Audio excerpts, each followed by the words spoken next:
আসসালামু আলাইকুম। মুন্সিগঞ্জ সিভিল সার্জনের কার্যালয়ে কিন্তু আরেকটি নতুন বিজ্ঞপ্তি প্রকাশিত হয়েছে। মূল যে বিজ্ঞপ্তিটি সেটি কিন্তু আপনার স্ক্রিনে দেখতে পাচ্ছেন। তো দেখতে পাচ্ছেন ২/২/২০২৫ খ্রিস্টাব্দে কিন্তু বিজ্ঞপ্তি প্রকাশিত হয়েছে এবং এখানে কিন্তু আপনারা দেখতে পাচ্ছেন সিভিল সার্জনের কার্যালয় মুন্সিগঞ্জ। তো আপনারা দেখতে পাচ্ছেন প্রতিষ্ঠানের নাম, ক্রমিক নং, পদের নাম, পদের সংখ্যা, বেতন গ্রেড ও স্কেল, শিক্ষাগত যোগ্যতা যে সকল জেলার প্রার্থীগণ আবেদন করতে পারবেন। তো এই বিষয়টি কিন্তু আমি দেখিয়ে দিব। তো বিজ্ঞপ্তিটি একটু জুম করে নিচ্ছি যেন আপনাদের বুঝতে সুবিধা হয়।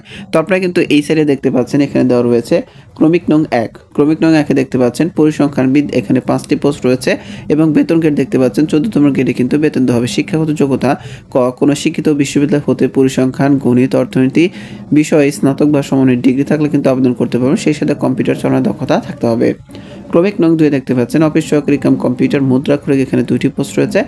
এখানেও কিন্তু আপনি দেখতে পাচ্ছেন ১৬তম গ্রেডে বেতন দেওয়া হবে এবং শিক্ষাগত যোগ্যতা যা প্রয়োজন পড়বে তা হচ্ছে দেখেন ক কোনো শিক্ষিত বোর্ড হতে ন্যূনতম দ্বিতীয় বিভাগ বা সমমানের জিপিএতে উচ্চ মাধ্যমিক সার্টিফিকেট বা সমানের পরীক্ষা উত্তীর্ণ, অর্থাৎ আপনি কিন্তু এখানে ইন্টার বা এসএসসি পাস করলে আবেদন করতে পারবেন।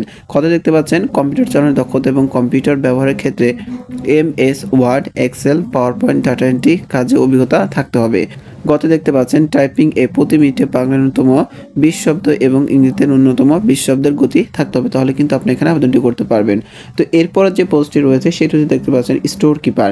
তো এখানে দেখেন ৪টি পোস্ট রয়েছে এবং এখানে ১৬তম গ্রেডে বেতন দেওয়া হবে। শিক্ষাগত যোগ্যতা যা প্রয়োজন পড়বে কোনো শিক্ষিত বোর্ড হতে উচ্চ মাধ্যমিক সার্টিফিকেট বা সমমানের পরীক্ষায় উত্তীর্ণ হতে হবে, অর্থাৎ এখানে কিন্তু আপনি এইচএসসি বা ইন্টার কমপ্লিট করে আবেদন করতে পারবেন। নারী পুরুষ উভয় আবেদন করতে পারবেন এবং সকল বিভাগ থেকে কিন্তু আপনারা আবেদনটি করতে পারবেন।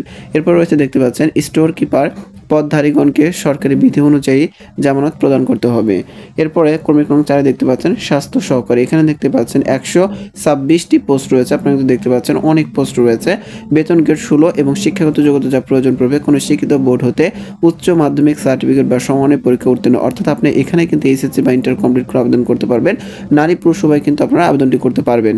এরপরে ক্রমিক নং ৫ দেখতে পাচ্ছেন গাড়ি চালক, এখানে ২টি পোস্ট রয়েছে। এখানে কিন্তু ১৬তম গ্রেডে বেতন দেওয়া হবে। শিক্ষাগত যোগ্যতা দেখতে পাচ্ছেন কোনো শিক্ষিত বোর্ড হতে জুনিয়র স্কুল সার্টিফিকেট বা সমমানের পরীক্ষা উত্তীর্ণ, অর্থাৎ আপনি কিন্তু এখানে ৮ম শ্রেণী পাশ করলে কিন্তু আবেদন করতে পারবেন। খতে দেখতে পাচ্ছেন হালকা গাড়ি চালানোর বৈধ হালকা ড্রাইভিং লাইসেন্স।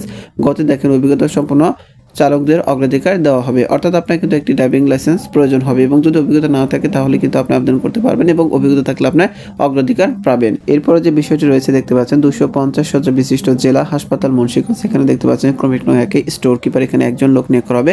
এখানে কিন্তু ১৬তম গ্রেডে বেতন হবে এবং শিক্ষাগত যোগ্যতা দেখতে পাচ্ছেন ক কোনো শিক্ষিত বোর্ড হতে উচ্চ মাধ্যমিক সার্টিফিকেট বা সমমানের পরীক্ষা উত্তীর্ণ, অর্থাৎ আপনি এখানে কিন্তু এসএসসি পাস করলে আবেদন করতে পারবেন। সেই সাথে দেখতে পাচ্ছেন ক স্টোর কিপার পদধারীগণকে সরকারি বিধি অনুযায়ী জামানত প্রদান করতে হবে।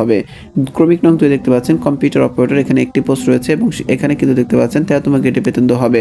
শিক্ষাগত যোগ্যতা যা প্রয়োজন পড়বে দেখতে পাচ্ছেন ক কোনো শিক্ষিত বিশ্ববিদ্যালয় হইতে বিজ্ঞান বিভাগে স্নাতক বা সমমানের ডিগ্রি পরীক্ষা উত্তীর্ণ হতে হবে, অর্থাৎ আপনি এখানে স্নাতক বা ডিগ্রি কমপ্লিট করে আবেদন করতে পারবেন, কিন্তু শর্ত আছে বিজ্ঞান বিভাগ থেকে আপনাকে স্নাতক বা ডিগ্রি কমপ্লিট করতে হবে। কথা দেখতে পাচ্ছেন কম্পিউটার মধ্যে করে প্রতি মিনিটে বাংলায় ন্যূনতম ২৫ শব্দ এবং ইংরেজিতে ন্যূনতম ৩০ শব্দের গতি সহ সংশ্লিষ্ট বিষয়ে স্ট্যান্ডার্ড অ্যাপটিটিউড টেস্ট উত্তীর্ণ হলে কিন্তু আপনি এখানে আবেদনটি করতে পারবেন। এবং ক্রমিক নং ৩ দেখতে পাচ্ছেন ওয়ার্ড মাস্টার, এখানে একটি পোস্ট রয়েছে। এখানে ১৬তম গ্রেডে বেতন দেওয়া হবে। শিক্ষাগত যোগ্যতা দেখতে পাচ্ছেন কোনো শিক্ষিত বোর্ড হতে উচ্চ মাধ্যমিক সার্টিফিকেট বা সমমানের পরীক্ষা উত্তীর্ণ, অর্থাৎ এখানে কিন্তু আপনি উচ্চ মাধ্যমিক অর্থাৎ এইচএসসি বা ইন্টার কমপ্লিট করলে আবেদন করতে পারবেন। নারী পুরুষ উভয় কিন্তু আপনি এখানে আবেদনটি করতে পারবেন। তো আরেকটি বিষয় হচ্ছে যে আপনি কবে থেকে আবেদন করবেন, কিভাবে আবেদন করবেন, এই বিষয়টি কিন্তু খুবই গুরুত্বপূর্ণ। তো আমি কিন্তু এটিও কিন্তু আপনাকে দেখিয়ে দিব। তো এরপর যে বিষয়টি রয়েছে আপনারা কিন্তু দেখতে পাচ্ছেন আবেদনের শর্ত ও নিয়মাবলী। ক্রমিক নং ১ আগ্রহী প্রার্থীগণ http://cm.moon.teltalk.com.bd ওয়েবসাইটের মাধ্যমে কিন্তু আপনাদের আবেদনটি করতে হবে। তো আপনাদের সুবিধার্থে আমার ভিডিও ডেসক্রিপশন বক্স এবং প্রথম কমেন্টে কিন্তু আবেদন লিঙ্কটি দেওয়া থাকবে। তারপরে বিষয়টি হচ্ছে যে আপনি কিভাবে আবেদন করবেন এবং কত সময়ের ভিতর আবেদন করবেন, তো এই সময়টি কিন্তু আমি এখন আপনাদের বলে দিব। তো আপনারা কিন্তু দেখতে পাচ্ছেন ক্রমিক নং ৫ আবেদনের সময়সীমা ও নিয়মাবলী বা শর্তাবলী। ক অনলাইনে আবেদন ফর্ম পূরণ ও পরীক্ষার ফি জমাদান শুরুর তারিখ ৪/২/২০২৫ খ্রিস্টাব্দ সকাল ১০ ঘটিকা, অর্থাৎ এই যে ফেব্রুয়ারি মাস চলছে ৪ তারিখ থেকে কিন্তু আবেদনটি চলমান হবে সকাল ১০টা থেকে এবং আবেদন শেষ হবে দেখতে পাচ্ছেন অনলাইনে আবেদন জমাদানের শেষ তারিখ ২৪/২/২০২৫ খ্রিস্টাব্দ সময় রাত ১২ ঘটিকা, অর্থাৎ আপনারা কিন্তু দেখতে পাচ্ছেন ফেব্রুয়ারি ২৪ তারিখ পর্যন্ত কিন্তু আবেদনটি চলমান থাকবে। তো যারা আগ্রহী প্রার্থী রয়েছেন তারা কিন্তু এই সময়ের ভিতরে আপনারা আবেদনটি করবেন। এবং কত টাকা প্রয়োজন পড়বে এটা কিন্তু খুবই গুরুত্বপূর্ণ একটা বিষয়, অনেকে জানেন অনেকে জানেন না। তো আপনারা কিন্তু দেখতে পাচ্ছেন এই যে এই জায়গাতে দেওয়া রয়েছে, এখানে কিন্তু আমি একটু বলে দিচ্ছি। দেখতে পাচ্ছেন এইখান থেকে ইউজার আইডি ব্যবহার করে প্রার্থী নিম্নোক্ত পদ্ধতিতে যে কোনো টেলিটক প্রিপেড মোবাইল নম্বরের মাধ্যমে 2টি SMS করে আবেদন ফি বাবদ 100 টাকা ও টেলিটক সার্ভিস চার্জ 12 টাকা সহ অফারের যোগ্য 112 টাকা ও অধিক 72 ঘন্টার মধ্যে জমা দিতে হবে। অর্থাৎ প্রতিটা পোস্টের ক্ষেত্রে কিন্তু আপনাকে 112 টাকা কর্তৃপক্ষ কেটে নেবেন। তো আপনারা যারা নিজে থেকে পেমেন্ট করবেন আপনারা কিন্তু জানেন যে কিভাবে পেমেন্ট করতে হয়। তো এখানে দেখতে পাচ্ছেন এখানে কিন্তু পেমেন্ট সিস্টেম দেওয়া রয়েছে, আপনারা চাইলে নিজে থেকে পেমেন্ট করতে পারবেন। তো আরেকটি বিষয় হচ্ছে কোন কোন জেলার প্রার্থীগণ এই বিজ্ঞপ্তিতে আবেদনটি করতে পারবেন। তো এই বিজ্ঞপ্তিতে শুধুমাত্র মুন্সিগঞ্জ জেলার যারা স্থায়ী বাসিন্দা রয়েছেন তারাই কিন্তু এখানে আবেদনটি করতে পারবেন, অন্য কোনো জেলা থেকে আপনারা আবেদনটি করতে পারবেন না। তো এই ছিল সিভিল সার্জনের কার্যালয় মুন্সিগঞ্জ, অর্থাৎ মুন্সিগঞ্জ সিভিল সার্জনের কার্যালয়ের নতুন বিজ্ঞপ্তি সেটি। আশা করছি বিজ্ঞপ্তির সমস্ত বিষয় কিন্তু আপনারা স্পষ্ট এবং ক্লিয়ারলি বুঝতে পেরেছেন।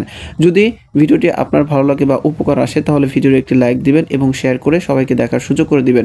সবার আগে সকল ধরনের চাকরি নিয়োগ বিজ্ঞপ্তি পেতে আমার আনএমপ্লয়েড বিডি 23 ইউটিউব চ্যানেলটি সাবস্ক্রাইব করে বেল বাটনটি বাজিয়ে রাখবেন। আর যারা ফেসবুক পেজ থেকে দেখছেন অবশ্যই ফেসবুক পেজটি ফলো দিয়ে রাখবেন। ভালো থাকবেন, আসসালামু আলাইকুম।